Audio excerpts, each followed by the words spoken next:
Good evening sir. Sir recording start कर दिया, एक बार कंफर्म करना।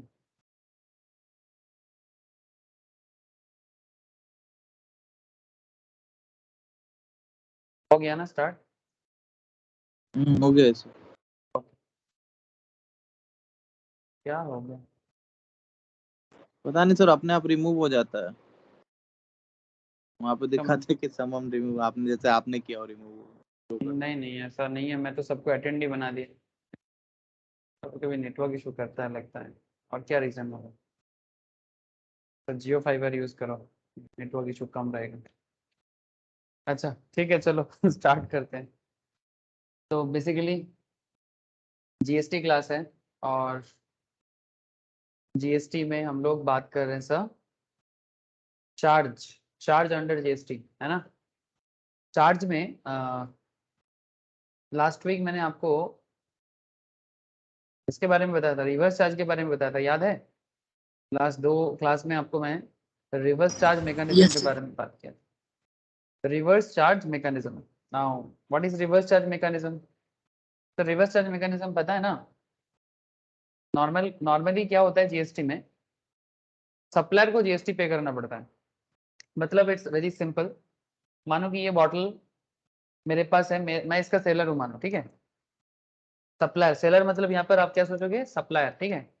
मानो ये जो बॉटल है, ये बॉटल मेरा है, मैं सप्लायर हूँ, मैं आपको सेल करता हूँ, ध्यान से सुनना, मैं आपको सेल करता हूँ, जीएसटी मैं कलेक्ट करूंगा। आप कौन हो? आप कंज्यूमर हो सकते हो या फिर रिटेलर हो सकते हो। आई एम दी होलसेलर, ठीक है, मैं होलसेलर हूँ। अगर ये बॉटल मैं आपको सप्लाई करता हूँ, मानो कि ये बॉटल का दाम है 100 रुपीज़, इसमें जीएसटी लगता है मानो 5%। तो 100 रुपीज़ पे 5% जीएसटी मैं आपसे चार्ज करूंगा और गवर्नमेंट के घर में जमा करूंगा। That is a very simple level forward GST, ठीक है। सर इसको कहते हैं फॉरवर्ड जीएसटी, बात समझे सर, फॉरवर्ड जीएसटी। लेकिन रिवर्स चार्ज में क्या होता है, रिवर्स चार्ज में कुछ ऐसे ऐसे प्रोडक्ट्स या कॉन्सेप्ट होता है, सर्विसेज होते हैं, जिसमें रिसिपेंट, मतलब जैसे मानो मैंने आपको कोई सर्विस दिया या मैंने आपको कोई गुड्स प्रोवाइड किया, आप रिसिपेंट हो, जीएसटी आपको ही देना है, बट आप सप्लायर को देते थे फिर सप्लायर देता था, ऐसा नहीं होगा। Recipient directly government of India को जीएसटी पे कर देगा। That is called simple reverse. जैसे ट्रांसपोर्टिंग का जो कॉन्सेप्ट था लास्ट वीक, ट्रांसपोर्टर या फिर जो लोग कार रेंटल करता है ना, उसमें डिफरेंट रेट के बारे में मैंने आपको बताया कि आप किस कैटेगरी ऑफ रेट में आते हो, और उस पर डिपेंड करता है, आप किस कैटेगरी ऑफ रेट में आते हो उस पर डिपेंड करता है कि आप आरसीएम में आओगे, मतलब रिवर्स चार्ज मैकेनिज्म पे आपको ट्रीटमेंट दिया जाएगा, या फिर फॉरवर्ड कैटेगरी में आपको आ जाओगे आप, ठीक है। बड़ा इंटरेस्टिंग कॉन्सेप्ट था, ठीक है। जो मोटर व्हीकल रेंट पे देता है, ठीक है, मोटर व्हीकल रेंट पे देता मतलब बताया था ना। मानो कि आपका कार रेंटल कंपनी है, आपके पास बहुत सारा कार है, आप रेंट पे देते हो, हाँ। और तो जो रेंटिंग एजेंसी को आप दे रहे हो, वो अगर बड़ा कॉर्पोरेट ऑर्गेनाइजेशन है तो उनसे गवर्नमेंट लेगा, लेकिन अगर नॉर्मल मीडियम टाइप में है तो फिर इन दैट केस जो रजिस्टर्ड है उसी से लिया जाएगा। ये बात कर दिया मैंने आपके साथ। और गुड्स ट्रांसपोर्ट एजेंसी के केस में अगर आप 5% जीएसटी के अंदर आते हो तो एक कॉन्सेप्ट फॉलो होता है, और अगर आप as a transporter 12% GST category में आते हो तो फिर आपके लिए दूसरा नियम फॉलो होता है। मैं इसको और फिर से रिवाइज नहीं कराता हूं सर, क्योंकि ऑलरेडी डिस्कस्ड। अगर किसी को वापस जानना है तो क्या करना है सर, वापस क्लास को एक बार देखना है। आजकल तो ये फैसिलिटीज मिलता है, रिविजन्स के लिए आपकी फैसिलिटीज हैं, आप जरूर ये फैसिलिटीज लीजिए सर। हम लोगों के वक्त पे ये सब मौका नहीं होता था, ठीक है, ये सब मौका नहीं होता था, हम लोगों के टाइम पे है। फैसिलिटीज लिया कीजिए, पढ़ाई और बेहतर होना चाहिए। Now question is that, last week ये सब बात हो चुका था। चार्ज अंडर जीएसटी में एक ट्रांसपोर्ट एजेंसी को क्या करना पड़ता है, उस पर कब फॉरवर्ड चार्ज आता है, कब रिवर्स चार्ज आता है। अगर आप 5% में आते हो तो आप रिवर्स चार्ज स्कीम में आ जाते हो, है ना। मतलब आप जिसको भी सर्विस प्रोवाइड करते हो उनसे डायरेक्टली गवर्नमेंट लेगा। बट अगर आप 12% कैटेगरी में आते हो तो आप आईटीसी भी ले सकते हो, इनपुट क्रेडिट का बेनिफिट भी ले सकते हो, याद है ना, इनपुट क्रेडिट का बेनिफिट। आप इनपुट क्रेडिट का बेनिफिट भी ले सकते हो और साथ में आप फॉरवर्ड चार्ज में भी आ जाते हो, है ना। तो 12% में क्या होता है, 5% में क्या होता है। कार रेंटल के केस में बड़ा अच्छा था, उसमें भी 5 और 12% का कॉन्सेप्ट था। और उसमें कार रेंटल कौन किसको दे रहा है, क्या कोई बॉडी कॉर्पोरेट को दिया जा रहा है, बॉडी कॉर्पोरेट मतलब कोई कॉर्पोरेट ऑर्गेनाइजेशन को दिया जा रहा है, तो फॉरवर्ड चार्ज कॉन्सेप्ट आ जाता है, ठीक है, सॉरी रिवर्स चार्ज कॉन्सेप्ट आ जाता है। तो ये चीज यहाँ पर देखने लायक था कि किसको रेंटल दिया जा रहा है, इट्स लाइक दैट। फिर मैंने आपको डायरेक्टर के बारे में बताया था कि रिवर्स चार्ज में remuneration paid to the director. अगर कोई कंपनी में डायरेक्टर आता है तो डायरेक्टर को अगर पेमेंट किया जाता है तो डायरेक्टर का पेमेंट जो होता है तो उसमें जीएसटी क्या डायरेक्टर से चार्ज किया जाएगा या डायरेक्टर जब किसी कंपनी को सर्विस देता है उनसे लिया जाएगा। फिर मैंने आपको ई कॉमर्स ऑपरेटर के बारे में भी बोला था, याद है sir. Eco operator like Flipkart, Amazon जैसे, या ऑनलाइन बिजनेस जो लोग करते हैं उनके केस में क्या होता है, ठीक है। सर अभी मैं आपके साथ बात करने जा रहा हूं सर, ये सब क्या था, ये सब रिवर्स चार्ज मैकेनिज्म का कुछ इंटरेस्टिंग एग्जांपल्स था, ठीक है। ऐसे मैं आपको रिवर्स चार्ज के अंदर काफी दिनों से बात कर रहा हूँ और रिवर्स चार्ज का एक लंबा लिस्ट है। अगर किसी को नोट्स मेरे तरफ से शेयर नहीं हुआ है मुझे जरूर बताएं, मैं उनको नोट शेयर कर दूंगा। अगर बाई चांस कभी कभी मेरे से थोड़ा भूल हो जाता है आप लोग प्लीज मुझसे एक बार याद करके ले लीजिएगा सर, नोट्स बोल के ले लीजिएगा, ठीक है। Okay, now question is that sir आज क्या पढ़ाने वाले हो। सर आज मैं आपको चार्ज में काफी इंटरेस्टिंग चीज बताने वाला हूँ। इंटरेस्टिंग मतलब सर, इंटरेस्टिंग मतलब ये लंबा लिस्ट था एक रिवर्स चार्ज कैटेगरी में 15-16 लिस्ट था, एक बार जरूर देखिएगा, ठीक है। लेकिन आज का डिस्कशन है क्लासिफिकेशन ऑफ जीएसटी। सर ये क्या है classification of GST. Sir classification of GST में classification of goods and classification of service, इसके बारे में मैं आपको बात करूंगा।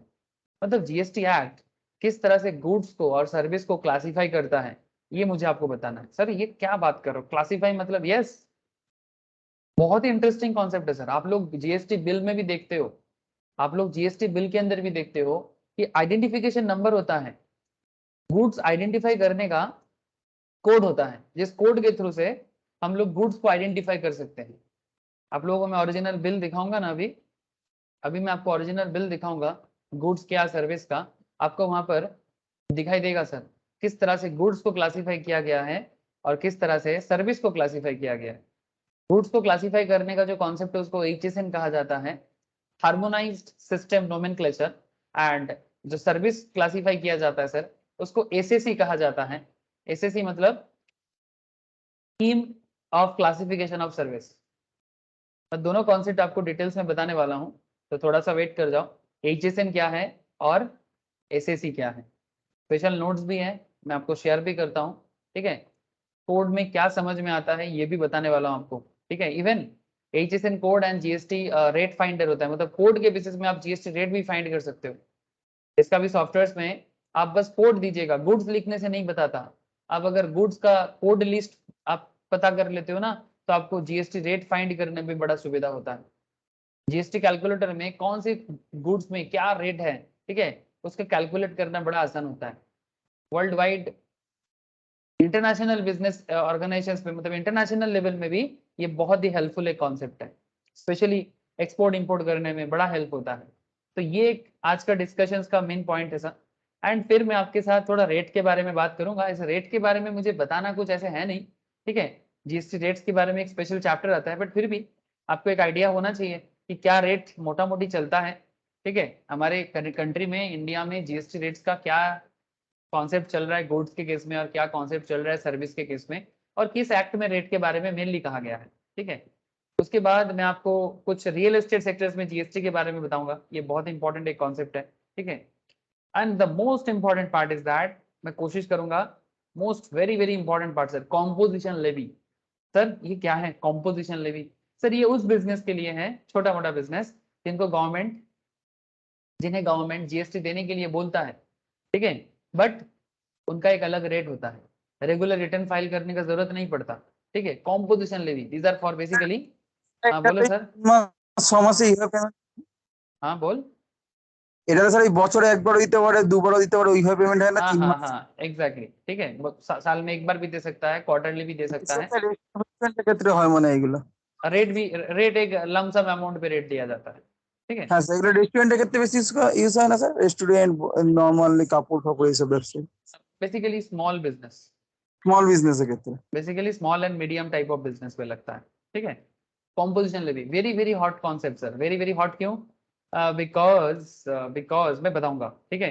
बिकॉज नॉर्मल बिजनेस को इतना झमेला नहीं आता, इतना कॉम्प्लायंस करना नहीं है। कॉम्प्लायंस मतलब ये फॉर्म भरो, वो रिटर्न भरो, इतना नहीं झमेला लेना है। लेकिन गवर्नमेंट के घर में जीएसटी नहीं जमा करेगा तो गवर्नमेंट तो छोड़ेगा नहीं। और आपको भी फ्यूचर में कभी भी कुछ बेनिफिट चाहिए, टैक्स बेनिफिट चाहिए या फिर आईटीसी का, ऐसे आईटीसी बेनिफिट मिलता नहीं है, आपको लोन चाहिए बिजनेस के लिए, लाइसेंस चाहिए, तो विदाउट प्रॉपर जीएसटी आपको ये सब नहीं मिलेगा। तो इन दैट केस अगर आप कॉम्पोजिशन स्कीम में भी होते हो ना, तो आपका पेपर्स क्लियर रहता है और गवर्नमेंट आपको एक लेजिट बिजनेसमैन समझते हैं, बिकॉज गवर्नमेंट के घर में टैक्स तो भरते हो ना, और गवर्नमेंट को ये बात अच्छा लगता है। जो बंदा गवर्नमेंट के घर में टैक्स देके बिजनेस करता है, गवर्नमेंट को बड़ा अच्छा लगता है, वो गवर्नमेंट का बड़ा ही प्यारा है। क्यों? क्योंकि गवर्नमेंट और क्या कर सकता है, गवर्नमेंट को चाहिए क्या? टैक्स। टैक्स के बिना, टैक्स के बिना गवर्नमेंट चल ही नहीं सकता, है ना। Without tax. और आज के डेट में आपको मैं रोज दिखाता हूँ, है ना, भूलना मत, सबसे ज्यादा गवर्नमेंट को कहाँ से मिलता है सर पैसा? बोलो, गवर्नमेंट को सबसे ज्यादा पैसा कहाँ से मिलता है? गवर्नमेंट के बजट में जाओ, ये 22-23 का बजट है, रोज दिखाता हूँ, फिर दिखा रहा हूँ। गवर्नमेंट ऑफ इंडिया सबसे ज्यादा पैसा कहाँ से कलेक्ट करता है? टैक्स से। और टैक्स में कौन सा टैक्स सबसे ज्यादा गवर्नमेंट को कलेक्शन देता है? बताओ, कौन सा टैक्स गवर्नमेंट को सबसे ज्यादा कलेक्शन देता है? जल्दी बोलो, दिखाई दे रहा है आपको? ये लिस्ट क्या है? लिस्ट है ये, लिस्ट। हाँ बोलो सर, बोलो।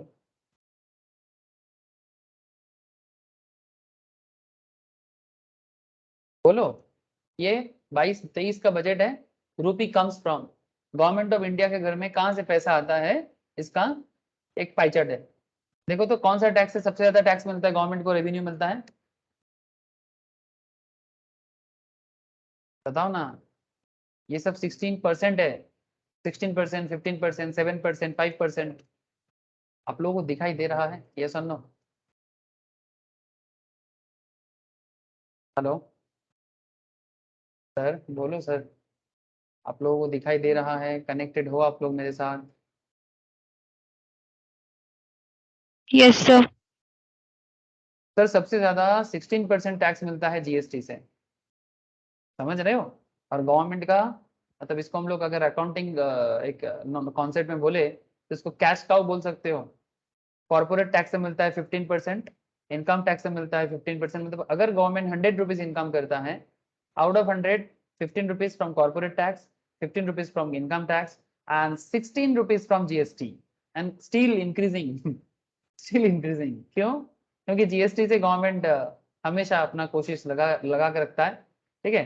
और बाकी टैक्स भी है, जैसे कस्टम्स भी है, कुछ एक्साइज ड्यूटी का भी है, तो यहाँ से 5% आ जाता है, यहाँ से 7% आ जाता है। तो कुल मिला के सिर्फ टैक्स से गवर्नमेंट को, ये देखो ये टैक्स का एरिया है, सिर्फ टैक्स के ऊपर बेस करके गवर्नमेंट इतना कमाता है। मतलब गवर्नमेंट का 60% से भी ज्यादा अर्निंग टैक्स से होता है, और उसमें जीएसटी एक बहुत बड़ा जगह है। इसीलिए तो जीएसटी प्रैक्टिशनर्स या जीएसटी का जो काम जो लोग करते हैं, जीएसटी इनकम टैक्स का, ठीक है, corporate tax is also part of income tax.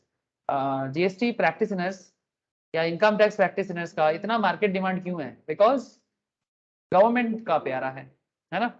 Because otherwise government नहीं चल सकता sir, otherwise government can't run, ठीक है। और बाकी देखो, नॉन टैक्स रेवेन्यू से 5% आता है, मतलब गवर्नमेंट का कुछ अपना बिजनेस का हिसाब किताब है, कहीं पर कुछ इन्वेस्टमेंट वगैरह है। नॉन डेब्ट कैपिटल रिसिप्ट्स, मतलब लोन नहीं है, कुछ नॉन डेब्ट कैपिटल रिसिप्ट्स है 2%, और गवर्नमेंट को मैक्सिमम 35% लोन लेना पड़ता है। ये तो वेरी चिंता का विषय है, मैं रोज बताता रहता हूँ आप लोगों को, किसी ना किसी क्लास में, या तो फाउंडेशन में, या तो इंटरमीडिएट लेवल में, या तो फाइनल के क्लास में, या तो स्टॉक मार्केट के क्लास में, हर जगह में मैं बताता रहता हूँ सर, कहीं ना कहीं बोलता रहता हूँ कि देखो सर, आपका देश का हालत क्या है, आपका देश किस पोजिशन पे है, कहाँ से कितना कमाता है। इतना लोन अच्छा नहीं है सर। हाँ, गवर्नमेंट का बोरोइंग 35 की जगह 20% होना अच्छा होता। सर तब क्या करना पड़ेगा? सर तब कॉर्पोरेट बढ़ना चाहिए, इनकम टैक्स बढ़ना चाहिए, जीएसटी बढ़ना चाहिए, नॉन टैक्स रेवेन्यू में ग्रोथ किया जा सकता है, देखना चाहिए कि किस तरह से गवर्नमेंट बाकी रेवेन्यू से कलेक्शन बढ़ा सकता है। पब्लिक को कॉन्शियस होना पड़ेगा, कॉन्शियस पब्लिक होना चाहिए। कॉन्शियस पब्लिक मतलब knowledgeable public, conscious public, income भी करे सरकार को भी दे, इनकम भी करे सरकार को भी दे। ऐसा नहीं कि सरकार को खाली छोड़ दे और सिर्फ अपने बारे में सोचे। कॉन्शियस होना चाहिए ना सर। सर देश ही नहीं टिकेगा तो फिर पब्लिक का जिंदगी में क्या होगा। लेकिन जब कुछ मांगने बोलो पब्लिक को, हमें ये चाहिए, हमें वो चाहिए, हर पब्लिक इंक्लूडिंग मी, ठीक है, मैं बोल रहा हूँ तो मैं बाहर नहीं हूँ इसका, ठीक है, मतलब मैं तो आपको पढ़ाने के लिए समझाने के लिए बोल देता हूँ, बट क्या मैं इसके बाहर हूँ? मैं भी इसी का इसके अंदर हूँ सर, ठीक है, पब्लिक में मैं भी आता हूँ ना। ना क्वेश्चन इज दैट कि अगर पब्लिक देश को नहीं देखेगा तो कौन देखेगा देश को?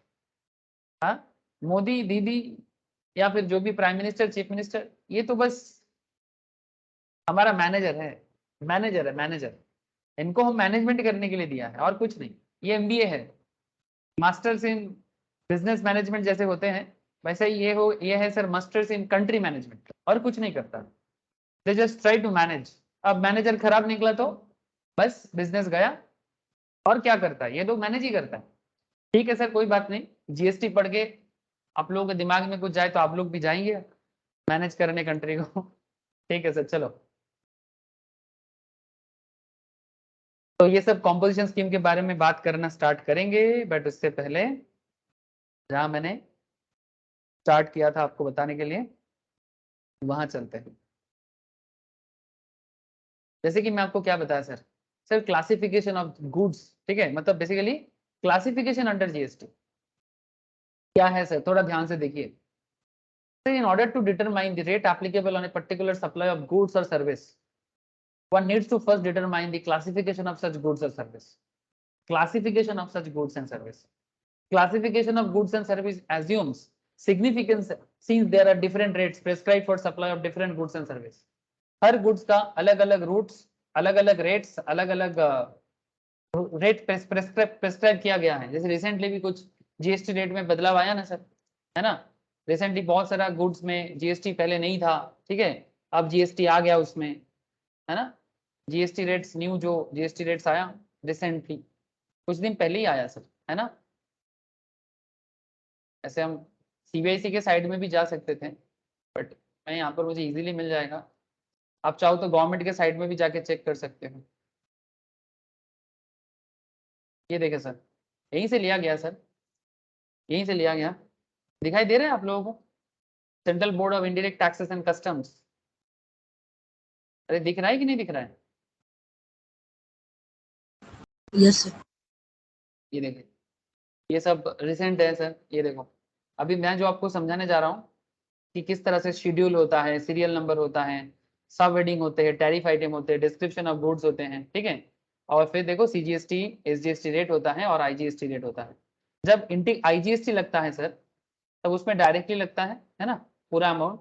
और जब स्टेट के अंदर होता है, मतलब जब इंटर स्टेट होता है, मतलब जब स्टेट बदलता है, तब आईजीएसटी लगता है। और जब इंट्रा स्टेट होता है, मतलब सेम स्टेट के अंदर, तब उसमें सीजीएसटी एंड एसजीएसटी और यूटीजीएसटी। मतलब अगर यूनियन टेरिटरी है, ठीक है, तो सीजीएसटी भी लगेगा, साथ में यूनियन टेरिटरी टैक्स लगेगा।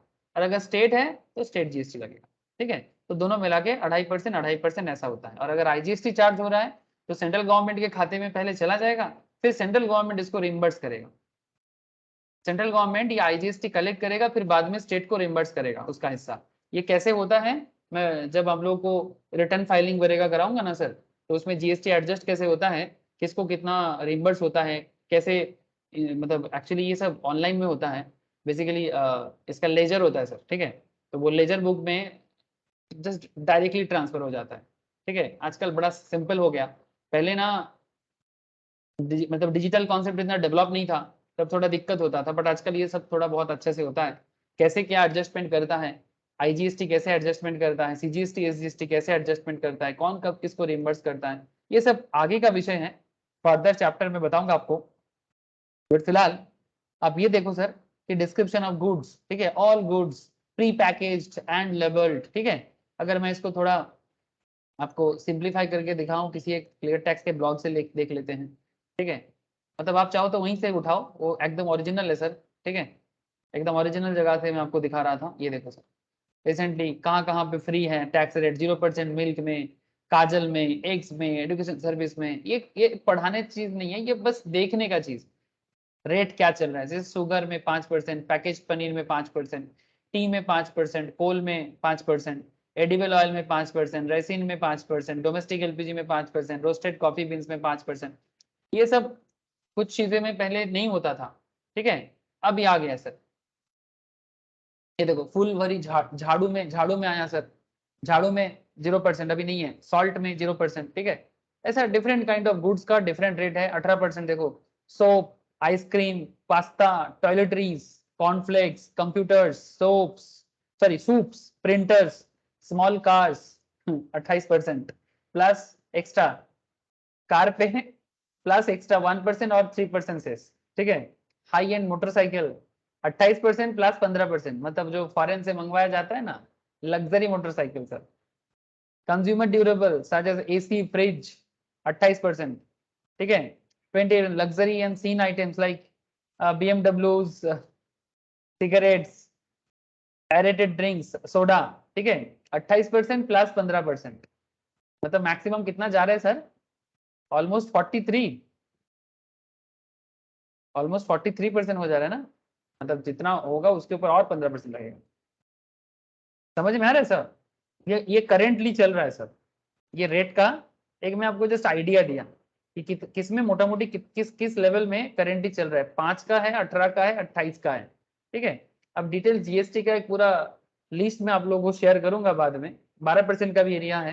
जैसे रिसेंटली कुछ चेंजेस आया है कि टेट्रा पैक में पहले 12% लगता था दूध वगैरह का पैकेजिंग वगैरह में, ठीक है, अभी 18% लगता है, ठीक है।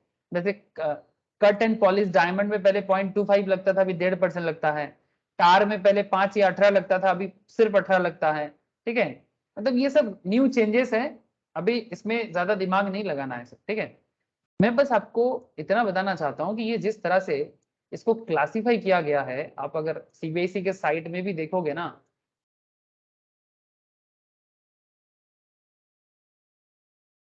अगर आप central board of indirect taxes के साइट में भी देखोगे, आपको पता चलेगा कि किस तरह से यहाँ पर पूरा का पूरा कॉन्सेप्ट को दिखाया गया है। यहाँ पर गुड्स दिख रहा है सर आप लोगों को, देखो जीएसटी रेट्स में यहाँ दादा गुड्स है। हाँ बोलो। 47th তোমার জিএসটি মিটিং এ তো আবার চেঞ্জ হয়েছে জিএসটি। হ্যাঁ আমি তো ওইটাই রিসেন্টটাই তো দেখাচ্ছি, রিসেন্টেডটাই তো দেখাচ্ছি। তুই যেটা বললি আমি রিসেন্টেডটাই দেখাচ্ছি, এগুলো সব রিসেন্ট চেঞ্জেস আছে। জিএসটি ও সাইটে গেলেও এটা দেখ, central board of indirect taxes এর সাইট আছে, এখানে গেলেই পেয়ে যাবে रिसेंटली की चेंजेस एसছে और आगे থেকে এখনের चेंजेस की एसছে, मतलब पहले क्या था और अभी कितना चेंजेस हुआ है, मैं उसका एक न्यू आर्टिकल दे दूंगा आप लोगों को, आप वहां से भी उसको निकाल के देख सकते हो कि क्या रिसेंट चेंजेस हुआ है, ठीक है। मैं रेट ऑफ जीएसटी का पूरा डिटेल से एक नोट्स आप लोगों को शेयर कर दूंगा कि रिसेंटली क्या चेंजेस है। एग्जाम के लिए न्यू रेट आप लोगों का एप्लीकेबल नहीं होगा, ठीक है, अगर होगा तो मैं बाद में बता दूंगा। अभी तक इसके बारे में इंस्टीट्यूट्स चार्टर्ड ने भी कुछ नहीं बताया, कॉस्टिंग ने भी कुछ नहीं बताया, ठीक है, न्यू रेट के बारे में। सो आप लोग पुराने रेट में ही जो चल रहा था उसी रेट में रहे। रेट आप लोगों के लिए इंपॉर्टेंट नहीं है, आप लोगों को मेनली प्रोविजंस में ही दिमाग लगाना पड़ता है, ठीक है, क्योंकि देखो रेट तो बदलता रहता है, तो rate is not very important for all of you. Important जो है वो है बेसिकली कॉन्सेप्ट, उसी से ज्यादा सवाल होता है, ठीक है। रेट अगर क्वेश्चन देगा ना तो वो क्वेश्चन में रेट बता देगा, ठीक है, क्वेश्चन में रेट बता देगा कि भाई ये रेट चल रहा है, क्या हिसाब होगा बताओ, ठीक है। मतलब डायरेक्टली रेट क्या चल रहा है ऐसा क्वेश्चन नॉर्मली नहीं करता है सर, बिकॉज इंस्टीट्यूट को पता है रेट बदलता रहता है। अब स्टूडेंट अभी का रेट देगा कि पुराना रेट देगा, है ना, तो उसको लेके हम लोग ज्यादा दिमाग नहीं लगाएंगे अभी। तो मैं आपको जो बताने जा रहा हूँ, सर हाँ बोलो sir. Sir taxability of remuneration पे टू डायरेक्टर ये नहीं हुआ है।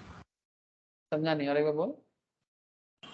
टैक्सेबिलिटी ऑफ रेमुनरेशन पे टू डायरेक्टर, इसे मतलब पहले वाला हाँ हाँ क्या हुआ उसमें? वो नहीं हुआ है। हुआ है, मैं डायरेक्टर के बारे में बताया। अच्छा नहीं हुआ है तो मैं बाद में बता दूंगा, ठीक है, अगर नहीं कराया, यस सर। ठीक है, मैं एक बार देख लूंगा। अगर मैंने नहीं बोला डायरेक्टर के बारे में लास्ट क्लास में, ठीक है, एक बार देख लेना लास्ट क्लास, यस सर। अगर नहीं बोला मैं बता दूंगा बंदा, ठीक है। अभी मुझे थोड़ा क्लासिफिकेशन में फोकस करने दे, ठीक है, कोई बात नहीं। Yes sir.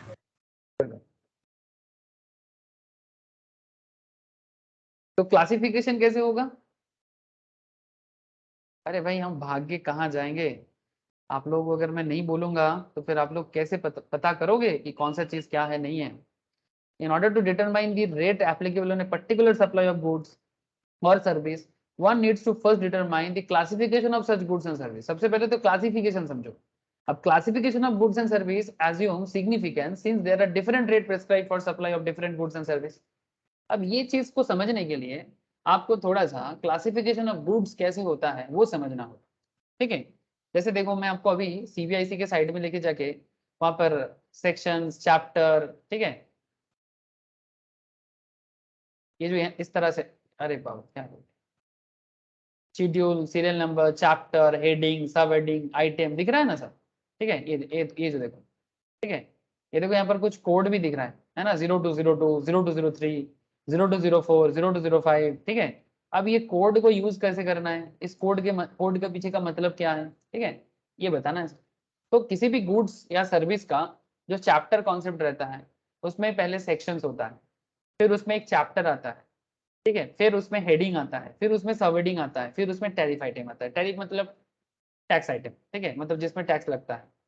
अब chapter heading, sub heading, tariff item, ठीक है, referred in schedules of rate notification of goods under GST are the chapter, sub heading and tariff item of the first schedule of the custom tariff act 1975। Actually पहले ये सब custom tariff में लिखा रहता था, custom अभी भी है, कस्टम एक्ट अभी भी है सर, सीएस में, सीएमए में अभी भी कस्टम्स का एरिया पढ़ाया जा रहा है, ठीक है, सीए में भी हल्का फुल्का भी है, बाकी फाइनल लेवल में कस्टम्स में सीए में ज्यादा फोकस किया गया है। सीएस सीएमए में ऑल्सो फाइनल में फोकस ज्यादा है, बट अभी सीएमए इंटर में as well as CS executive में कस्टम्स है सर, बेसिक्स लेवल में कस्टम्स पढ़ाया जा रहा है। मैं बाद में कस्टम्स का क्लास आप लोगों को कराऊंगा। नाउ क्वेश्चन इज दैट, मतलब ये भी इनडायरेक्ट टैक्सेस है। कस्टम्स किस में लगता है? एक्सपोर्ट इंपोर्ट पे लगता है, ठीक है। अब पहले ये सारा कॉन्सेप्ट कस्टम टैरिफ एक्ट 1975 के अंदर होता था। Indian customs tariff is based on HSN. HSN क्या होता है? Harmonised system of nomenclature. It is a multipurpose international product nomenclature developed by the world custom organisations. ध्यान से सुनना, ये जो एचएसएन कोड के बारे में मैं आपको बताने जा रहा हूं, ये किसने डेवलप किया? ये वर्ल्ड कस्टम ऑर्गेनाइजेशंस ने डेवलप किया। सर आप लोग 2 मिनट थोड़ा सा होल्ड करोगे? ठीक है, मैं 2 मिनट में आता हूँ, आप लोग तब तक थोड़ा सा ना स्क्रीन में नजर रखें, मैं 2 मिनट में आता हूँ। एक्चुअली मैम का थोड़ा तबीयत ठीक नहीं है, थोड़ा सा मैं देख के आता हूँ। एक सेकेंड ना, आप लोग तब तक स्क्रीन में थोड़ा देखें,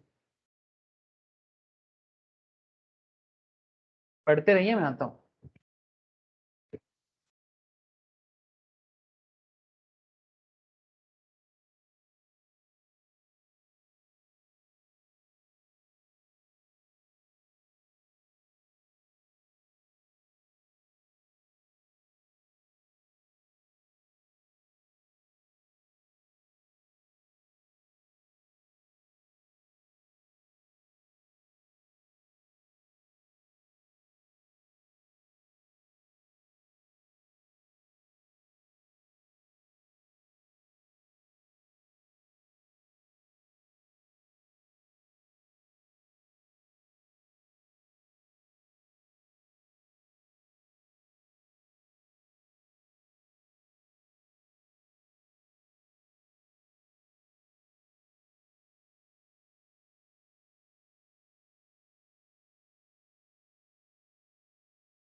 हेलो सर, आवाज आ रहा है क्या मेरा?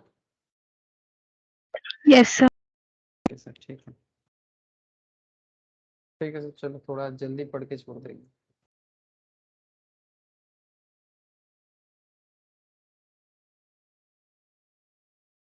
देखो सर,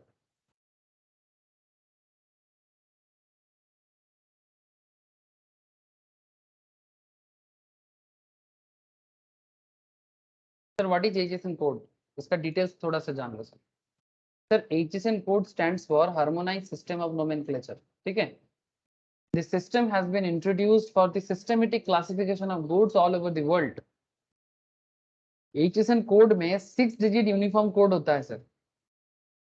HSN कोड में 6 डिजिट का यूनिफॉर्म कोड होता है, ठीक है। That classify 5000 plus products and is accepted worldwide. It was developed by the World Custom Organizations and it came into effect from 1988. ये 1988 से ये चल रहा है सर, ठीक है। अब इसमें क्या समझ में आता है and how does HSN code work? अगर आप कभी कोई GST बिल देखोगे ना, आपको दिखाता हूँ।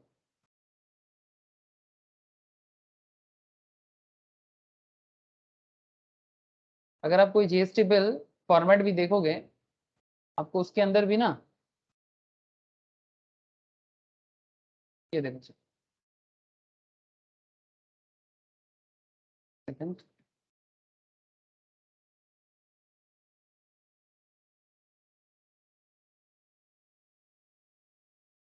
सर इमेज डाउनलोड नहीं हो पा रहा है, सब वही फाइल है। सेकंड, कुछ तो मिलेगा, ये एक मिला JPG। अब जस्ट गौर करें, जब आप GST देखोगे ना, ये देखो, जैसे यहाँ पर गुजरात फ्रेट टूल्स बोल के कोई कंपनी है, इसका टैक्स इनवॉइस है। अब यहाँ पर आप देखें, ये देखिए, दिखाई दे रहा है HSN और SSE। हेलो, दिखाई दे रहा है ना साहब? Yes sir. ठीक है, ये आपको बिल के अंदर नजर आता है ना। बाकी देखो, सब कोई ये चीज तो सभी कोई देखता है कि कितना क्वांटिटी है, कितना रेट है, टैक्सेबल वैल्यू क्या है, IGST क्या है, ठीक है, कितना GST लगा। देखो, जब IGST का बात हुआ तो डायरेक्टली 18% लग गया, ठीक है। सर ये कितना परसेंट है? 9% का है। ऑटोमेटिक शो है 9% का, और ये स्टैनली हैमर है 9% का, तो इतना GST अमाउंट हो गया। ज्यादातर लोग वही देखता है ना। लेकिन इसके पीछे HSN कोड का भी एक बहुत बड़ा रोल प्ले है, नहीं तो बिल के अंदर ये क्यों होता, नहीं तो बिल के अंदर ये क्यों होता। जैसे ये कस्टमर डिटेल है और ये आपका ओरिजिनल फॉर रेसिपिएंट्स है, ठीक है। Akshay industrial estate near new cloth market Ahmedabad, ठीक है, इसका है। अब क्वेश्चन इज दैट सर, इसके बारे में आपको HSN कैसे काम करता है ये जानना चाहिए। कोड तो देख लिया आपने, कोड होता है और कोड कैसे काम करता है। So it has about 5000 commodity group, 5000 के ऊपर का कमोडिटी ग्रुप इसके अंदर आता है world wide, each identified by A 6 digit code arranged in a legal and logical structure. It is supported by well defined rules to achieve uniform classification. अब इसमें uniform classification कैसे करता है और ये इंपॉर्टेंट क्यों है? Why is HSN important? The main purpose of HSN is to classify goods from all over the world in a systematic and logical manner, and this brings in a uniform classification of goods and facilitates international trade. HSN worldwide, HSN system is used by more than 200 countries. ऐसे world में normally country है 210 के आसपास, ठीक है।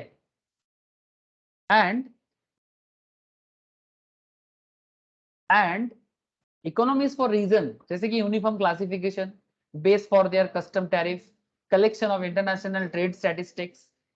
Over 90% of the merchandise in international trade is classified in terms of HSN. Harmonized system of nomenclature number of each commodity is accepted by most of the countries, and HSN number remains the same for almost all goods. However, HSN number used in some of the other countries varies little based on the nature of goods classified. किसी किसी country में थोड़ा बहुत आपको code नजर अलग आ सकता है। जैसे इंडिया में क्या होता है sir, India world custom organisation का मेंबर कब से है? 1971 से, मतलब from the very early time, जब से ये फॉर्म हुआ था। It was originally using 6 digit HSN codes to classify commodities for customs and central excise. Latter, customs and central excise added 2 more digits to make the codes more precise, resulting in a 8-digit classification. मैं आपको बताता हूँ, normally हमें last 4 digit ही ज्यादा दिखता है, ठीक है। अब इसमें आपको मैं जैसे समझाने का कोशिश करता हूँ कि क्या है। देखो सर, जैसे द एजुकेशन स्ट्रक्चर में 21 सेक्शंस विद 99 चैप्टर्स है, अबाउट 1244 हेडिंग्स है एंड 5224 सब हेडिंग्स है। Each section is divided into chapters, each chapter is divided into headings, and each heading is divided into subheadings. And section and chapter title describe broad category of goods, while headings and subheadings describe product in details. अब आपको समझ में नहीं आ रहा है कि sir ये सब समझ के हमें क्या होगा। अब मैं आपको वही समझाता हूँ। जब किसी को कोड ढूंढना है ना, तो वो किस तरह से पर्टिकुलर गुड्स, बहुत सारा गुड्स है सर, इतना सारा गुड्स का मतलब ऐसे आइडिया लगाना मुश्किल हो जाता है। तो नॉर्मली कुछ ऐसा, अगर किसी का जैसे हैंडकरचिप्स का जो टेक्सटाइल मैटर्स हैं बेसिकली, इसका कोड कुछ इस तरह से बोला हुआ है 62 13 90। इसमें 62 क्या बताता है? 62 represent the chapter number for article of apparel and clothing accessories. मतलब कोई अपैरल है या कोई क्लोथिंग एक्सेसरीज है जो नॉट नीटेड एंड कोर्सेटेड है, मतलब ऐसा, मतलब जो कोर्सेटेड नहीं है या नाइटेड नहीं है, इस तरह का जो भी रहेगा उसको 62 में बताया गया। अब नेक्स्ट जो डिजिट है दैट इज 13, ये हेडिंग नंबर ऑफ हैंडकरचीफ्स के बारे में बात करता है। और फाइनली जो 90 है ये बेसिकली कोड है। Last 2 digit is the product code for handkerchiefs made of other textile materials. जो अलग टेक्सटाइल मटेरियल से बना हुआ है उसका कोड है 90। अब हर एक प्रोडक्ट का अलग अलग, कोई सिल्क का होता है तो कोई कॉटन का होता है, डिफरेंट काइंड ऑफ मटेरियल से बन सकता है ना। India has 2 more digit for deeper classification. India में और भी 2 होता है, 62 13 90 10। 90 तो था, अब 10 और आ गया, 10 आ गया। मतलब ये अलग अलग प्रोडक्ट में अलग अलग हो सकता है। बट नॉर्मली जैसे देखो, अब हैंडकरचीफ्स अगर सिल्क का है, अगर सिल्क से बना हुआ है या फिर वेस्ट फ्रॉम सिल्क से बना हुआ है, तो ऑब्वियसली जो सिल्क वेस्ट होगा वो अलग होगा और जो ओरिजिनल सिल्क होगा वो अलग होगा, है ना। तब HSN कोड चेंज हो जाएगा 62 13 90 90। अगर वो सिल्क की जगह वेस्ट सिल्क से बनेगा तो सिल्क होगा तो 10 होता। It's like that. जैसे देखो ये हैंडकरचीफ्स है, इसमें देखो 62 क्या डिनोट कर रहा है? 62 डिनोट कर रहा है चैप्टर, कहां पर इसके बारे में बोला गया है। 13 डिनोट करता है हेडिंग, 90 डिनोट करता है सब हेडिंग, एंड 10 डिनोट करता है tariff item. Handkerchief made from man made fibre, जो मैन मेड फाइबर से बना हुआ है, ठीक है, जो मैन मेड फाइबर से बना हुआ है उसको इस तरह से डिनोट किया गया है। Structure of education code in India. अब इस तरह से 2 4 6 और 2 8, तो मैक्सिमम 8 तक इंडिया में कोड जा सकता है, ठीक है, मैक्सिमम 8 तक इंडिया में कोड जा सकता है। तो बेसिकली ये HSN कोड या हार्मोनाइज सिस्टम नोमेनक्लेचर आपको GST बिल के अंदर दिखेगा, ठीक है। नॉर्मली वर्ल्ड वाइड 6 बहुत ज्यादा पॉपुलर है, 6 की जगह 8 इंडिया यूज करता है, एक्स्ट्रा 10 टैरिफ आइटम के लिए। सर समझ में आ रहा है ना?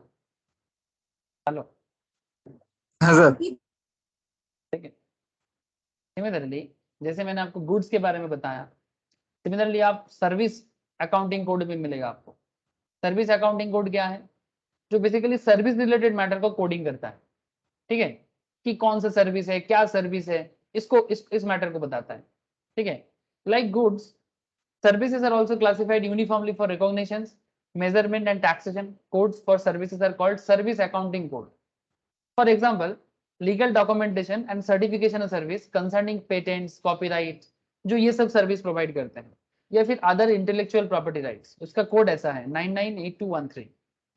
अभी याद रख के तो नहीं रख पाओगे, बट जो काम करता है रेगुलर बेसिस में उनको ये सब चीज याद आ जाता है। First 2 digits are same for all service 99।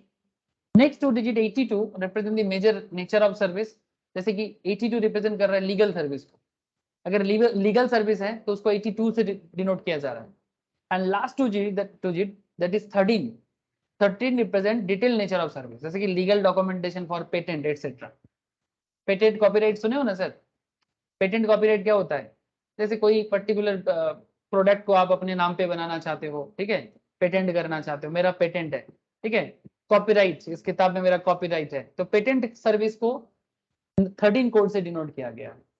तो इस तरह से आपको डिफरेंट HSN का डिफरेंट कोड नजर आएगा, ठीक है। HSN in GST, HSN code to be declared आपको 31 मार्च 2021। रिसेंटली अगर आप करंट की भी देखोगे तो करंट आपको मिलेगा, ठीक है। तो यहाँ पर मोटा मोटी HSN कोड अगर 1.5 करोड़ तक का है तो number of digit of HSN to be declared 0। अगर 1.5 से 5 करोड़ तक का है तो मतलब अगर कोई बिजनेस 1.5 करोड़ तक टर्नओवर करता है तो उसके लिए कोई HSN कोड जरूरी नहीं है। बट अगर बिजनेस का टर्नओवर 1.5 करोड़ से 5 करोड़ में जाता है तो उसके 2 डिजिट का HSN कोड होता है, और अगर 5 करोड़ के ऊपर का है तो 4 डिजिट का HSN कोड डिक्लेयर करना पड़ता है, ठीक है। जितना ज्यादा टर्नओवर वाला बिजनेस होगा उसका HSN कोड और ज्यादा बढ़ता रहता है, ठीक है। जैसे यहाँ पर देखो,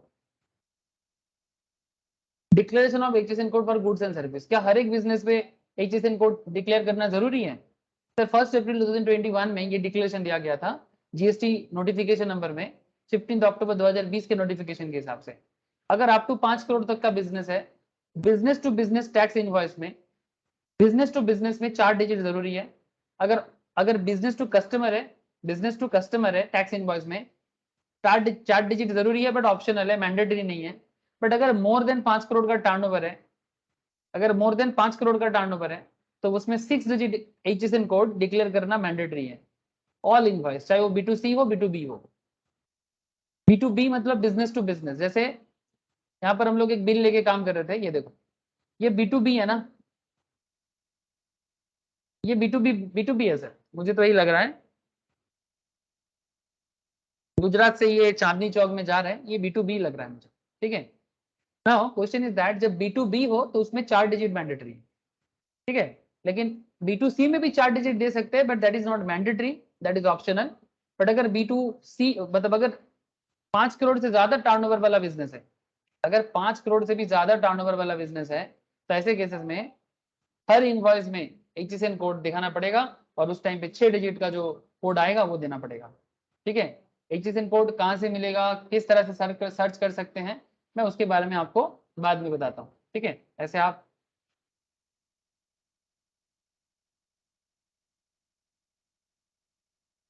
इसके साइड में जाके ना ऐसे चेक कर सकते हो।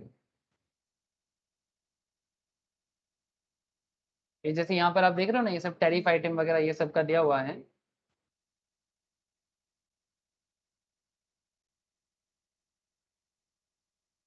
HSN का एक एरिया आता है, मैं बहुत दिन यूज नहीं किया, मुझे याद नहीं आ रहा है, मैं आपको दिखाऊंगा, ठीक है, कि किस तरह से आप HSN को फाइंड आउट कर सकते हो। मैं उसका एक डिटेल्स लिस्ट आप लोगों को बाद में बता दूंगा, ठीक है। अगर आपको इंटरेस्ट लग रहा है कि क्या HSN होता है, कैसे यूज किया जाता है, कहाँ मिलता है, यूज क्या है आपको समझ में आ रहा है, बिल में दिखता है वो भी समझ में आ रहा है, बट कैसे आइडेंटिफाई करना है, कहाँ से ढूंढना है, मैं उसके बारे में भी आपको बाद में बता दूंगा, ठीक है। जैसे ही मुझे मिल जाए, ठीक है, साइट के अंदर बहुत सारा डिटेल्स होता है, जैसे ही मुझे मिल जाए मैं आपको दिखा दूंगा। अच्छा, annual aggregate turnover for the previous financial year, that is reporting the invoice in financial 21-22 turnover to be referred must be financial year 2021। मतलब सर यहाँ पर एक इंटरेस्टिंग कॉन्सेप्ट है, जैसे किस पर्टिकुलर ईयर में ये जो टर्नओवर 5 करोड़ का है कि 5 करोड़ से ज्यादा है, ये कौन सा ईयर का माना जाएगा? Sir aggregate turnover for the previous financial year, that is अगर रिपोर्टिंग हो रहा है फाइनेंशियल ईयर 21-22 में, तो आपका जो टर्नओवर है वो बेसिकली फाइनेंशियल ईयर 2021 का होना चाहिए। मतलब आप रिपोर्ट दे रहे हो 21-22 में, तो आपका टर्नओवर जो मेंशन किया जाएगा 5 करोड़ का है कि 5 करोड़ से ऊपर का है, तो वो उससे पहले वाला साल का, मतलब 21-22 अगर करंट फाइनेंशियल ईयर है, से फॉर एग्जांपल जैसे करंट फाइनेंशियल ईयर क्या है 22-23, इससे पहले वाला ईयर क्या है 21-22, ठीक है। तो 22-23 में अगर आप क्लासिफिकेशन दे रहे हो तो टर्नओवर जो कैलकुलेशन होगा वो 21-22 में कितना था, 5 करोड़ था कि 5 करोड़ से ज्यादा था। एग्रीगेट टर्नओवर कैसे कैलकुलेट करते हैं वो भी हम लोग डिस्कस करेंगे सर। हम लोग आगे जाके एक डिस्कशन एरिया आएगा कि एग्रीगेट टर्नओवर कैसे डिसीजन लिया जाता है, एग्रीगेट टर्नओवर कैलकुलेट कैसे किया जाता है, इसका भी हम लोग हिसाब करेंगे, ठीक है। तो वेट एंड वॉच, ठीक है सर। एग्रीगेट टर्नओवर को कैसे कैलकुलेट किया जाता है इसका भी हिसाब किताब हम लोगों को करना पड़ेगा, ठीक है। बहुत सारा कॉन्सेप्ट है कि क्या लेना चाहिए और क्या नहीं लेना चाहिए, ठीक है। ये मैं आपको आगे आगे बताता हूँ सर। अच्छा और क्या sir, these HSN codes must be declared in every tax invoice issued by the taxpayers under the GST, and all 8 digits of HSN code is mandatory in case of export import under GST। मतलब अगर आप export import करते हो ना, ठीक है, तो उसमें 8 डिजिट HSN कोड मैंडेटरी है सर, मस्ट है, ठीक है।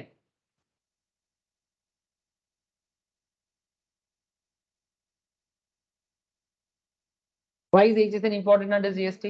The purpose of HSN code is to make GST systematic and globally accepted. HSN codes will remove the need to upload the detailed description of the goods, and this will save time and make filing easier since GST returns are automated. ठीक है, अगर आप goods का code use कर लेते हो तो return file करना बहुत इजी हो जाता है, बिकॉज डायरेक्टली कोड से सारा डिटेल्स मिल जाता है, ठीक है। A dealer or a service provider must provide HSN or SSE wise summary of sales in GST Tier 1 if his turnover falls in the above slabs। ठीक है, तो अगर उसका टर्नओवर गिर जाता है तो उसको स्लैब वाइज उसको बताना पड़ता है। जैसे यहाँ पर मैं आपको एक लिस्ट देके रखा, मैं नोट शेयर करूंगा, ये देखो HSN wise summary of outward supply, HSN code list, ठीक है। ऐसे अगर आप सेक्शन 1 में जाओगे तो आपको लाइव एनिमल्स, एनिमल प्रोडक्ट के बारे में पता चलेगा। सेक्शन 2 में जाओगे वेजिटेबल प्रोडक्ट्स के बारे में पता चलेगा। सेक्शन 3 में जाओगे एनिमल और vegetable fats, oils and their cleavage products, prepared edible fats, animal और वेजिटेबल वैक्सेस के बारे में पता चलता है। सेक्शन 4 में prepared food stuff, beverages, spirits, vinegar, tobacco, manufactured tobacco substitutes, इसको ये सब पता चलेगा। इस तरह से पूरा सेक्शन वाइज पूरा लंबा लिस्ट है सर, फ्रॉम सेक्शन 1 से लेके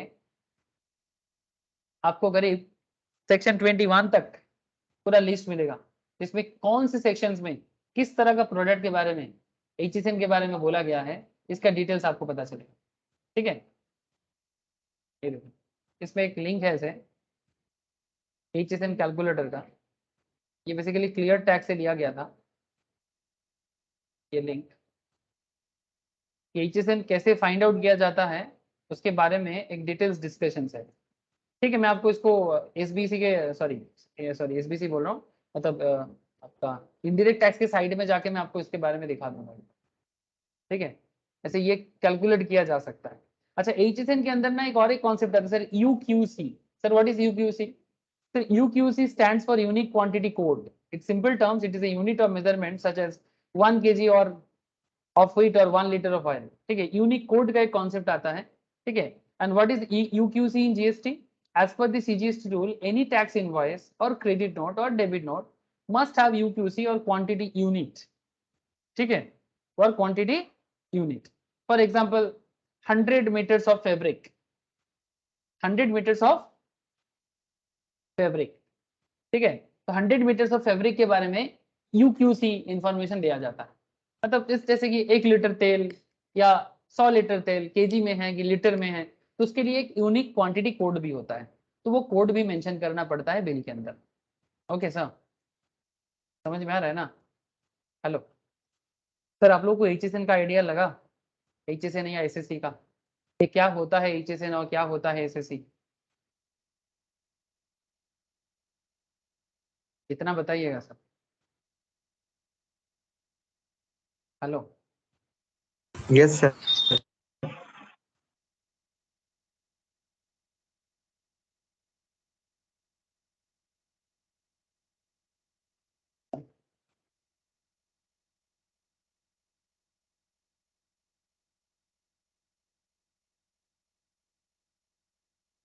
इसी तरह से जैसे मैंने आपको HSN के बारे में बताया, ठीक है, सिमिलरली अब HSN तो आपको समझ में आ गया। अब GST रेट्स के बारे में आपको ऑलरेडी एक आइडिया है, तो मोटा मोटी क्या क्या रेट इंडिया में चलता है, बट जो भी रेट चलता है ना वो बेसिकली कहाँ डिस्क्राइब किया गया है? GST rates prescribed for various goods. Broadly, 6 rates of CGST have been notified in 6 schedules of rate of notification. ये कहाँ बताया गया है? CGST एक्ट में बताया गया। तो करेंटली इंडिया में जो रेट प्रेस्क्राइब है sir, as per government as per CGST, that is CGST में 1.5%, 0.125 भी एक है सर, 0.125, 1.5, 2.5, 6%, 9%, 14%। अब ये सबको जोड़ सकते हैं आप, ठीक है। जब भी CGST के साथ जब भी CGST चार्ज होगा, सिमिलर अमाउंट SGST में भी चार्ज होगा, ठीक है। मतलब अगर 1.5% CGST में जाता है तो और 1.5% आपका SGST में जाएगा, तो 3% होता है। 2.5% CGST में जाएगा तो और 2.5% SGST में जाएगा, 14% CGST में जाएगा तो और 14% SGST में जाएगा, इसी तरह से GST रेट। लेकिन जब भी यही चीज IGST में आएगा, मतलब इंटीग्रेटेड हो जाएगा, मतलब जब इंटर स्टेट होता है, जब स्टेट बदलता है, मतलब आप वेस्ट बंगाल से बिहार दे रहे हो, बिहार से यूपी दे रहे हो, यूपी से मध्य प्रदेश जा रहे हो, तो तब जो गुड्स में चार्जेस होता है ना, लाइक 0.25, 3, मतलब डायरेक्ट लिया जाएगा, मतलब पूरा अमाउंट हो जाएगा। यहाँ पर देखो 14 है, मतलब यहाँ पर 14 अगर CGST है तो 14 SGST में जाएगा, लेकिन IGST के केस में वो पूरा का पूरा अमाउंट फुल्ली दिया जाता है। And there is another part जिसमें सर्टेन स्पेसिफाइड गुड्स जिसको एग्जेम्प्टेड भी किया गया है, तो एक लिस्ट आएगा सर एग्जेम्प्टेड गुड्स का, उसके बारे में मैं आपके साथ डिस्कस करूंगा सर, ठीक है सर। मुझे ना आज का क्लास मैं यहीं तक रखूंगा, ठीक है, आज का क्लास मुझे यहीं तक रखना होगा, बिकॉज मैम का ना थोड़ा सा हेल्थ इश्यूज लग रहा है, मुझे थोड़ा आपको आज का क्लास यहीं पर छोड़ना पड़ेगा। नेक्स्ट क्लास में मैंने जितना बताया, नेक्स्ट क्लास में इसके यहाँ से मैं कंटिन्यू करूंगा, ठीक है। ओके सर, समझ में आया आप लोगों को? Yes sir. तो मैं नोट्स जिनके पास नहीं है आप लोग मुझे एक बार पिन करो, मैं आपको नोट शेयर कर देता हूँ, जितना मैंने बताया आप लोग एक बार गो थ्रू करो, ठीक है। फिर नेक्स्ट क्लास में मैं बाकी यहाँ से कंटिन्यू रखूंगा, और इसका अगर कोई डिटेल्स क्लासेस हो सकता है तो मैं आपको अपलोड कर दूंगा, आप लोग बाकी पोर्शन ना थोड़ा कंप्लीट कर लीजिएगा, ठीक है, मैं आपको शेयर कर दूंगा। मतलब इसी कॉन्सेप्ट में मेरा लेक्चर्स अगर है तो मैं वो लेक्चर्स भी आपको शेयर कर दूंगा, ताकि आप लोग पूरा कॉन्सेप्ट कवर कर लो, और फिर नेक्स्ट क्लास में मैं आपसे क्वेश्चंस दे दूँगा, ठीक है सर? ठीक है sir, okay yes sir. Okay sir, bye sir. Okay sir, bye, রাখছি দাদা। ओके রাখছি দাদা। Okay, tata, bye bye sir.